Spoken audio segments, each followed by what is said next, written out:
टेक्नोसाइल study channel पर आप सभी दोस्तों का स्वागत है। दोस्तों ASP.NET विथ C# ट्यूटोरियल, उनमें दोस्तों आज हम ट्यूटोरियल 8 में आज हम बात करने वाले हैं कंट्रोल स्टेटमेंट के बारे में। Control statement in ASP.NET C#, क्योंकि दोस्तों जब भी आप ASP.NET विथ C# में प्रोग्रामिंग करेंगे तो उनमें आपको जो कंट्रोल स्टेटमेंट है वो कंप्लीट करने होंगे, क्योंकि प्रोग्रामिंग में जो कंट्रोल स्टेटमेंट है वो बहुत ही इंपॉर्टेंट पार्ट है। तो कितने टाइप्स के आते हैं कंट्रोल स्टेटमेंट, अगर आप लिस्ट ऑफ कंट्रोल स्टेटमेंट के बारे में हम देखें तो जिसमें इंपॉर्टेंस जो है वो है इफ एल्स कंडीशंस, जो फर्स्ट वन है, सेकंड वन स्विच है, उसके बाद फॉर लूप आती है, वाइल लूप से, उसके अलावा जो डू वाइल लूप से जो लूपिंग स्टेटमेंट सारे हैं, उसके अलावा जो ब्रेक है, कंटिन्यू एंड गो टू है, ये सारे हैं जो कंट्रोल स्टेटमेंट है। उनको दोस्तों हम जो एक फ्लो चार्ट के थ्रू देखें तो यहाँ पे आप देख सकते हैं कि जो 3 कैटेगरीज वाइज है। जो फर्स्ट वन है वो रहता है सिलेक्शन स्टेटमेंट। सिलेक्शन स्टेटमेंट में दोस्तों इफ एल्स एंड जो स्विच दोनों ही टाइप्स के हैं वो सिलेक्शन स्टेटमेंट में आते हैं। उसके बाद होते हैं जो इटरेटिव स्टेटमेंट, जिसमें जो लूपिंग स्टेटमेंट है पूरे फॉर है, उसके अलावा जो वाइल है, डू वाइल लूप है एंड जो फॉर ईच लूप है, जो जितने भी जो लूपिंग स्टेटमेंट है उसको आप इटरेशन स्टेटमेंट बोल सकते हैं।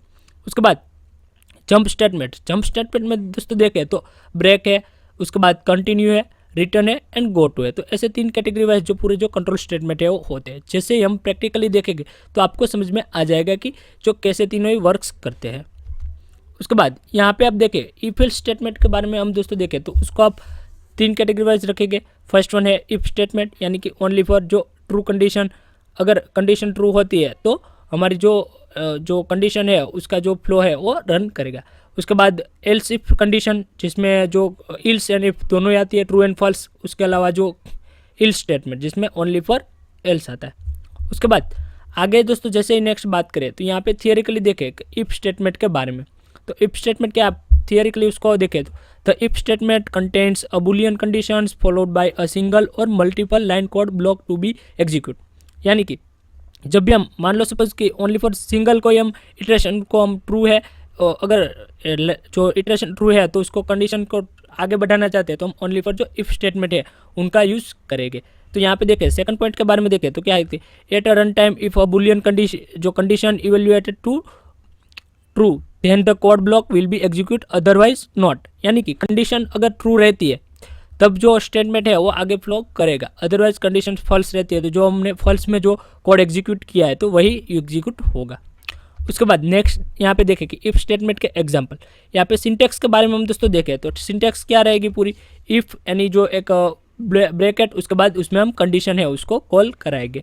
यहाँ पे आप एग्जांपल देख सकते हैं कि एग्जांपल ऑफ इफ स्टेटमेंट। तो यहाँ पे आप देख सकते हैं जो यहाँ पे जो इंटीजर हमने लिया आई, उसके अंदर हमने 10 को जो 10 को स्टोर कराया है। उसके अलावा जो जे वेरिएबल्स है उनमें हमने जो 20 को जो स्टोर कराया है। उसके बाद यहाँ पे कंडीशन देखें जो इफ लेस देन जे है तो यहाँ पे देखिए जो कंट्रोल, अगर कंडीशन ट्रू रही तो ए वाला जो मैसेज है वो पास हो जाएगा, अदरवाइज कंडीशन फॉल्स रहती है, फॉल्स होती है तो जो नेक्स्ट जो हमने फॉल्स में जो मैसेज रखा है वो पास होता है। तो यहाँ पे ओनली फॉर इफ स्टेटमेंट है तो यहाँ पे ओनली फॉर जो कंडीशन ट्रू रहेगी, तो अगर कंडीशन ट्रू रही तो जो भी हमने मैसेज दिया है वो पास हो जाएगा। उसके बाद यहाँ पे जो इल्स इफ स्टेटमेंट के बारे में, जो C#.NET में दोस्तों इल्स इफ स्टेटमेंट है वो क्या है कि यहाँ पे आप देख सकें multiple else if statements can be used after an it statements. It will be only be executed when the if condition evaluated to false.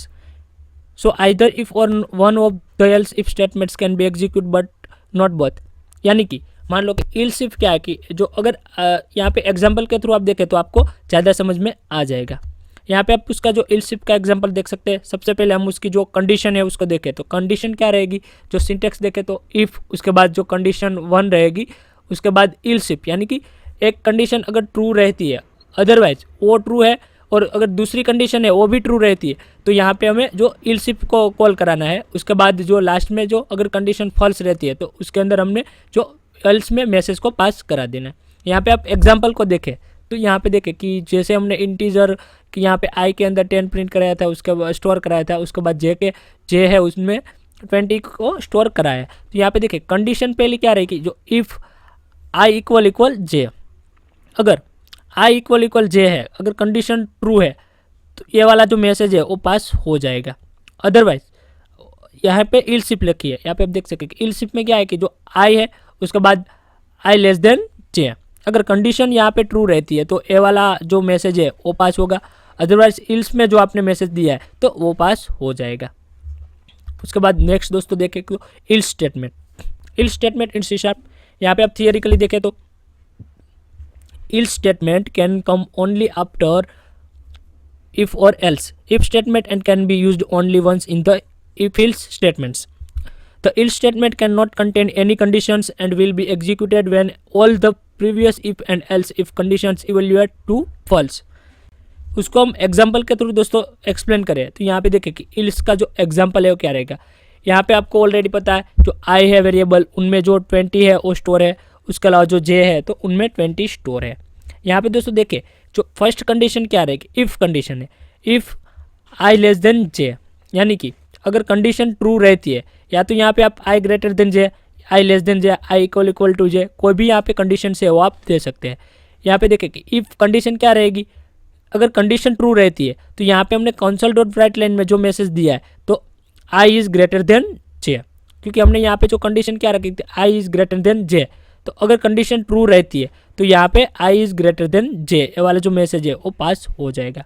उसके बाद इफ इल्स, यानी कि एक कंडीशन ट्रू है फिर भी जो सेकंड कंडीशन क्या रहेगी, हमने दो कंडीशन एक साथ जो मल्टीपल कंडीशन है उनको हमने एक साथ है वो कॉल करा है, तो यहाँ पे इल्स इफ के क्या रहेगा, जो आई इज़ लेस देन जे, यहाँ पे आप देख सकते या तो आप यहाँ पे आई इज़ ग्रेटर देन जे भी हो सकता है, जे ग्रेटर देन आई, कोई भी कंडीशन हो सकती है। यहाँ पे ऑलरेडी क्या कंडीशन है, I is less than J.